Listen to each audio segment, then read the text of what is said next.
legit ad campaign. It's like, Brad, coming into the season, you had incredibly high expectations for your offense. I'm sure it isn't what you thought it'd be. I'm not saying it is. What did you miss or what went wrong?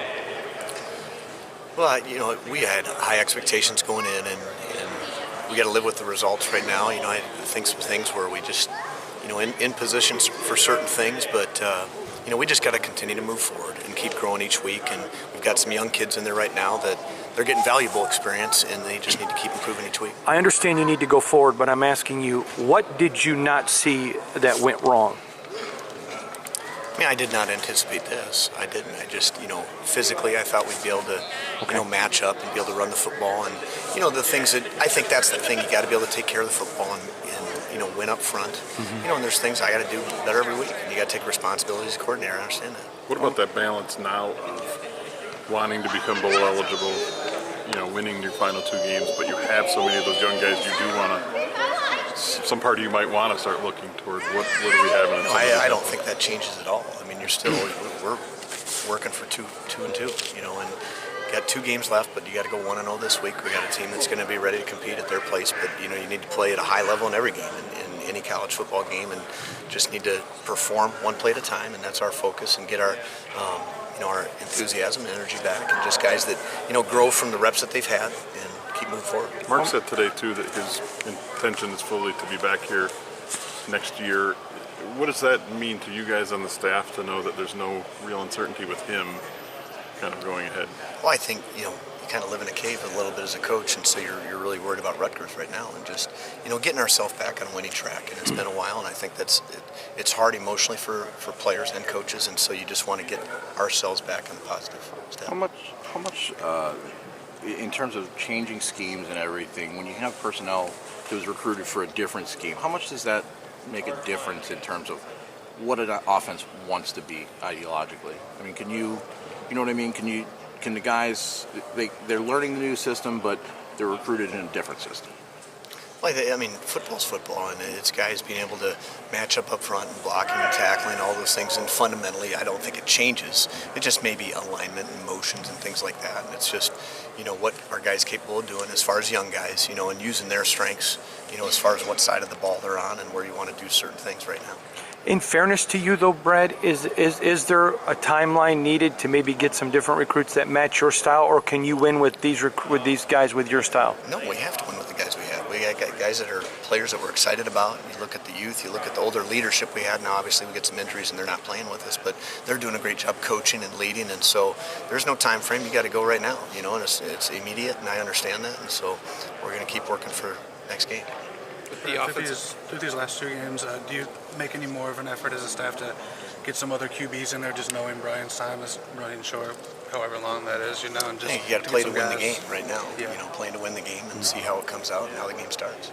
With the offensive linemen, particularly Nick and JD with 2 straight starts, Mark said today, you think about what the line will look like in a couple of years, how good it'll be. Can you project into the future for those guys? Well, those guys have done, really outstanding for being true freshmen in a game like that last week. And as you look out there on Saturday, you see Dobbs in there too, and you got 3 right next to each other. But there's valued reps in it.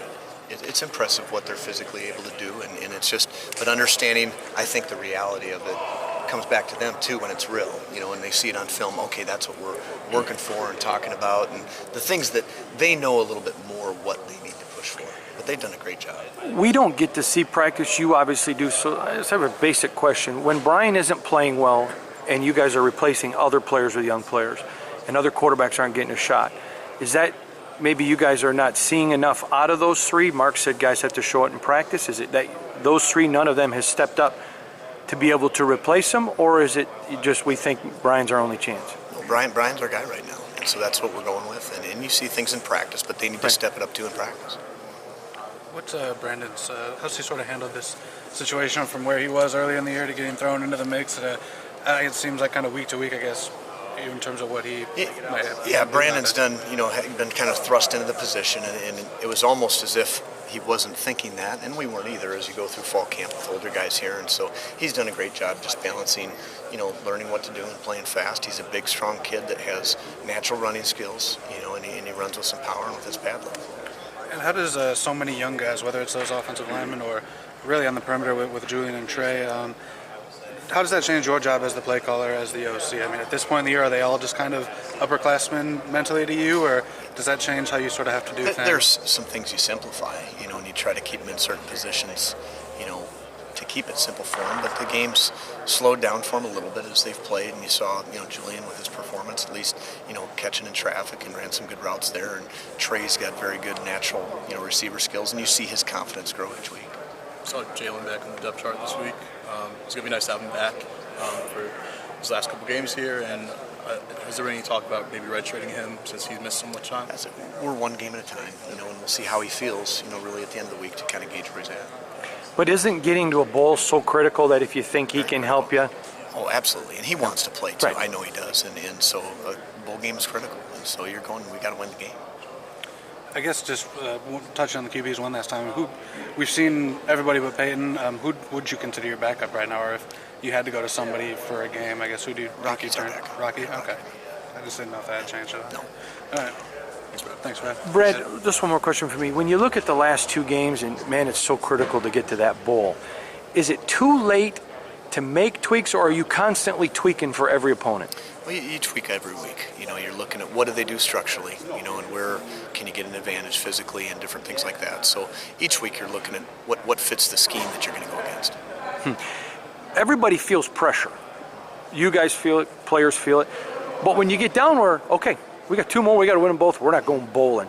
Does that end the extrinsic pressure, is that good for players, you think?